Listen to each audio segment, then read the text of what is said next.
everyone thinks Joe Biden is going to win Pennsylvania, which means everyone thinks Joe Biden is going to be the next president of the United States. But as of 8:50 a.m. Eastern on Friday, November 6, none of the major decision desks had stepped out on a limb and called the race. Enter Decision Desk HQ. Decision Desk HQ made the call on Twitter after a batch of ballots came in from Philadelphia that put Biden in the lead by 5,587 votes in Pennsylvania.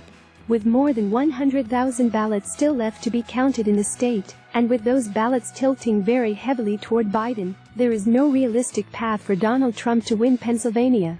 And yet, all the networks have hesitated to say unequivocally that Joe Biden will be the next president. Decision Desk HQ did not equivocate. Nate Silver, among others, thought that it was right to make the call when it did. Decision Desk HQ was launched by Brandon Finnegan, whom Ben Smith described as a right-wing truck dispatcher in a 2014 BuzzFeed profile. At that point, according to Smith, Finnegan was working as an election tracker for the conservative blog Ace of Spades HQ along with his dozens of volunteer Google spreadsheet jockeys. Here's how Finnegan described his mission: "I want to fundamentally change how results are reported," Finnegan told BuzzFeed News.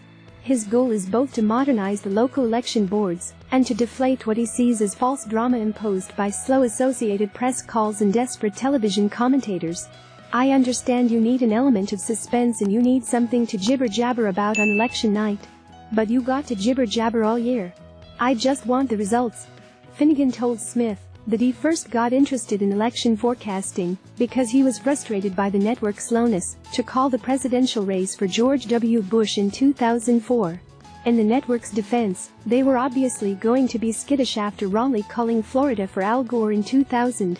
Per BuzzFeed, Finnegan started the informal Ace of Spades headquarters decision desk in 2012, but it wasn't until 2014 that his team began to really take on the AP at its own game, not just projecting elections based on public results, but also calling county offices directly to feed the tallies into a spreadsheet.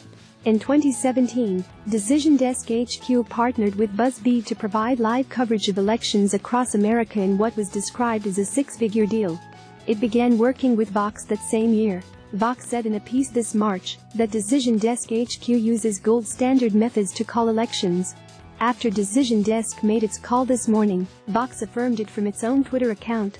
Here's how Decision Desk HQ works circa 2020, according to Vox. Media outlets pay them to do the extra work necessary to pull results together. Decision Desk uses an API, or application programming interface, that essentially allows the firm to get the information at the same time as it's published on the website provided by election officials. It also scrapes information directly from other public sites. And it uses old-fashioned methods, like phone calls and faxes, though to a far lesser extent than the AP does. Those new school and old-fashioned methods culminated in a call that, as of 9:56 a.m. Eastern, has been retweeted more than 55,000 times and quote-tweeted almost 30,000 more.